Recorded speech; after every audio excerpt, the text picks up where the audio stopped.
दरिंदगी की हद पार, बहू को प्रताड़ित किया, समझौते पहुंचे, मायके वालों को लहूलान सड़क पर फेंका। संभल जनपद के थाना हजरतनगर कड़ी क्षेत्र के भमरुआ गांव में दहेज की मांग को लेकर जो बर्बरता सामने आई, उसने इंसानियत को भी शर्मसार कर दिया। ससुराल पक्ष की कथित क्रूरता का अंदाजा इन तस्वीरों से साफ लगाया जा सकता है, जिनमें पीड़िता के चेहरे पर गंभीर चोटें, सूजी हुई आंख और खून से सने घाव साफ दिखाई दे रहे हैं। पीड़िता मुस्कान के पिता इद्रिस के अनुसार उन्होंने लगभग 3 साल पहले अपनी बेटी की शादी इमरान के साथ की थी। आरोपी की शादी के बाद से ही ससुराल पक्ष पति इमरान, देवर समीर और अन्य परिजन लगातार दहेज की मांग कर रहे थे। मांग पूरी न होने पर मुस्कान को प्रताड़ित किया जाता था, उसके साथ मारपीट की जाती थी और 3 तलाक देने की धमकी देकर उसे मानसिक रूप से तोड़ा जाता रहा। घटना ने उस समय और भयावह रूप ले लिया जब बीते सोमवार को ससुराल पक्ष ने मुस्कान के साथ बेरहमी से मारपीट की। इसकी सूचना मिलने पर मायके पक्ष के लोग पिता इद्रिस, चाचा इखलाक और अन्य परिजन समझौते और बेटी की हालत जानने के लिए ससुराल पहुंचे, लेकिन वहां पहले से ही हमले की साजिश रची जा चुकी थी। आरोपी के जैसे ही मायके पक्ष के लोग पहुंचे, ससुराल पक्ष के लोगों ने अचानक हमला बोल दिया। लाठी डंडों से ताबड़तोड़ वार किए गए। तस्वीरों में आप साफ देख सकते हैं कि मुस्कान के चाचा इखलाक की आंख के पास गहरी चोट आई है, चेहरा बुरी तरह सूज गया है और पट्टियां बंधी हुई है। एक अन्य तस्वीर में घायल व्यक्ति सड़क पर बेसहारा पड़ा हुआ दिखाई दे रहा है, जिसे स्थानीय लोग संभालते नजर आ रहे हैं। बताया जा रहा है कि हमलावरों ने इतनी बेरहमी से पिटाई की कि घायल को सड़क पर ही लहूलुहान हालत में छोड़ दिया गया।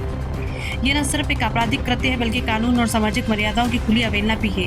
पीड़ित पक्ष का आरोप है कि ससुराल वाले लंबे समय से दहेज के लिए दबाव बना रहे थे और विरोध करने पर जान से मारने की धमकी देते थे।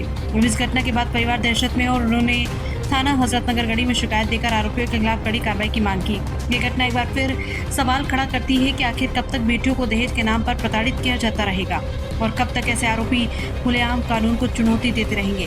फिलहाल पुलिस ने मामला दर्ज कर जांच शुरू कर दी है, लेकिन पीड़ित परिवार को इंसाफ मिलने का इंतजार है।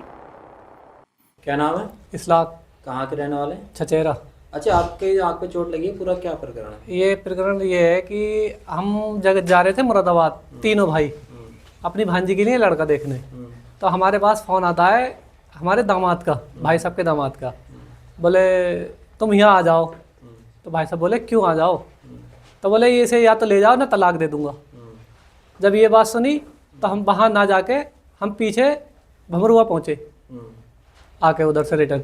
जब भमरुआ हम पहुँचे तो हम गए सीधे प्रधान के यहाँ पर।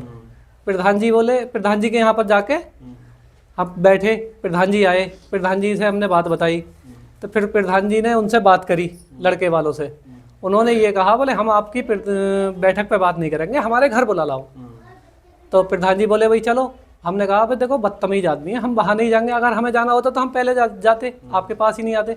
तो प्रधान जी स्वयं ये कह रहे हैं कि मेरी जिम्मेदारी है, मैं चल रहा हूँ तुम्हारे साथ, तो मेरे साथ चलो।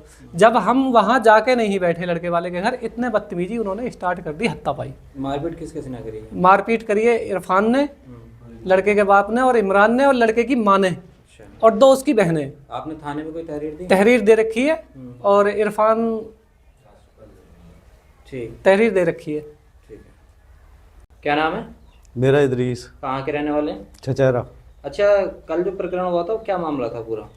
वो लड़की के साथ मारपीट करते हैं, बाद में हमें फ़ोन करते हैं, हमें बुलाते मारपीट हैं। कौन करते हैं? हमारे दामाद और हमारे समधी। इमरान। कहाँ के रहने वाले हैं? भमरुआ। थाना कौन सा लगता है इनका? गढ़ी।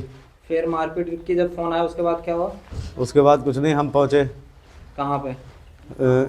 भमरुआ फिर? प्रधान के यहाँ। प्रधान ने बातचीत करी उनसे। प्रधान हमें हमारे समधी के घर लेके गए।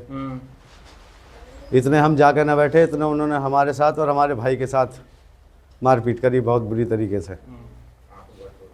आँख में चोट आई है बहुत।